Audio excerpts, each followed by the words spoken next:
myself. My name is Mike Ostler from the Thurrock Heritage Forum, and we're intending to run a segment entitled Heritage Matters. And the idea is that every fortnight or so we will present an item connected to one of Thurrock's many heritage sites or organisations handling heritage matters. Invite organisers of events at heritage venues or heritage related events to get in touch with your Thurrock and let us know in advance what is coming up.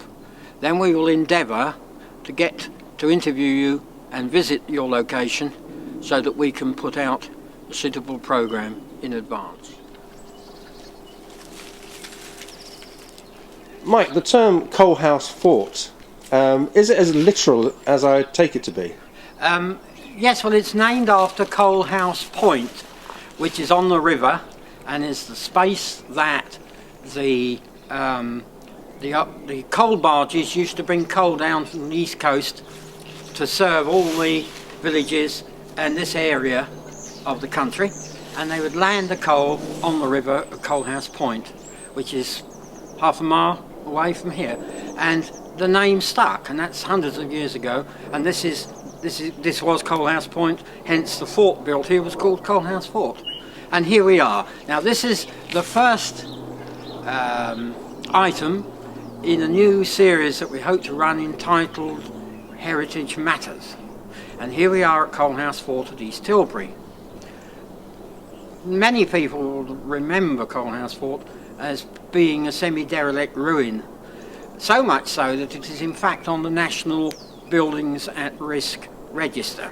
But it is also a scheduled ancient monument, which means that it's very high in the category of buildings worth preservation and study. Hence, you say, well, what's happening now? Right, now this year, 2009, we are hoping to complete or have completed the restoration of the block behind me here, which is the main gatehouse block, which is like the rest of the fort in a very semi-derelict state. English Heritage has produced £130,000 or so. Thurrock Council have put in, I think, around 30,000, and the volunteers here in the Coalhouse Fort project have also put in 30,000 pounds, so that the work of restoring this gatehouse block can proceed.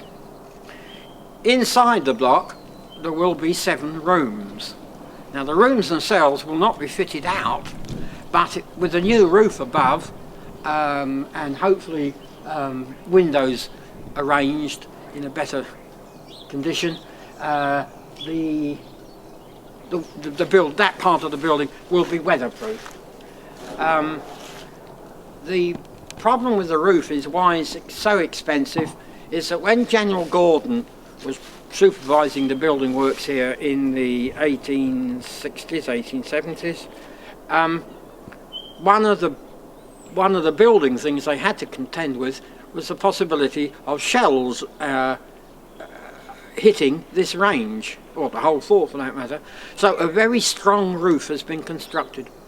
English Heritage's experts have been down and taken apart a piece of the roof to decide whether it can be repaired or renewed, and they are keeping one piece of the original roof in place to show the original construction, and then they are putting in sort of a lighter weight simulated roof to preserve the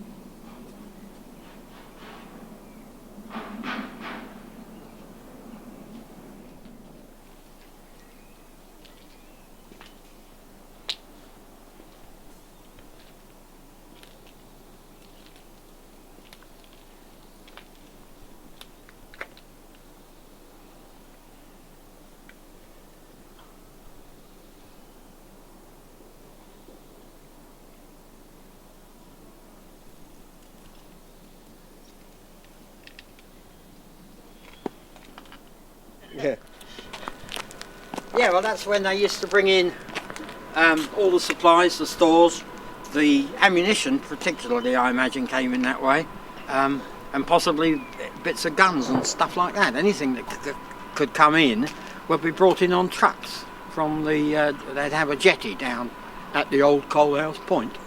And is there a date in which, in fact, these rail tracks were last used? Roughly. Good question. I mean, the fort was used throughout the First World War and the Second World War, and it was used as a supply depot. But when they actually finished with the traps, I'm not sure. I would think possibly the First World War, maybe. Second World War, I should think they probably used motor transport. Incidentally, a lot of the upper fortifications and gun positions and things were put up on the roof level. At the end of the Second World War, obviously the army withdrew, and it came under care and maintenance. They had a small presence here. It was used as a storage depot. From about 1949 onwards, for a few years, the Barter Shoe Company up the road used it to store left boots. Well, that's what the story is. I suspect they had some right boots in there as well, but it was used to store overproduction from the Barter factory. So it was used as a warehouse, and as such didn't get much repair work done on it. And it went on and on and on and on until it says here, 1962, when the army withdrew entirely and sold the fort to Thurrock Borough Council. And the council then set out the park, which is still run by the council. And as time went on, the building was getting into a more dilapidated state, and some volunteers came together and subsequently were the Coalhouse Fort project. These volunteers currently today run, maintain is a difficult word when you're dealing with a scheduled ancient monument. Everything has to be passed via English heritage. But they do keep an eye on things, and things that are about to collapse they draw attention to. And one of the places that was desperately in need of attention is this gatehouse behind us. We're now on the inside of the fort, and you can see that there's no windows up there. The roof is in a very, very bad state, and the archway coming in, the ceiling of that has collapsed, and so this whole range here, the gatehouse block as we call it, will be restored this year to at least a weatherproof condition. It won't be fitted out inside. There will be 7 rooms in there which will give us some access and will be useful for visiting groups, school parties, any other thing like that. But there won't be any equipment in there or any fittings, and so if anyone wishes to sponsor as a room, I'm sure we can come to some arrangement. But that's what's happening there, and by drawing attention to English heritage of the bad state of this particular piece is where the money has come forward to help.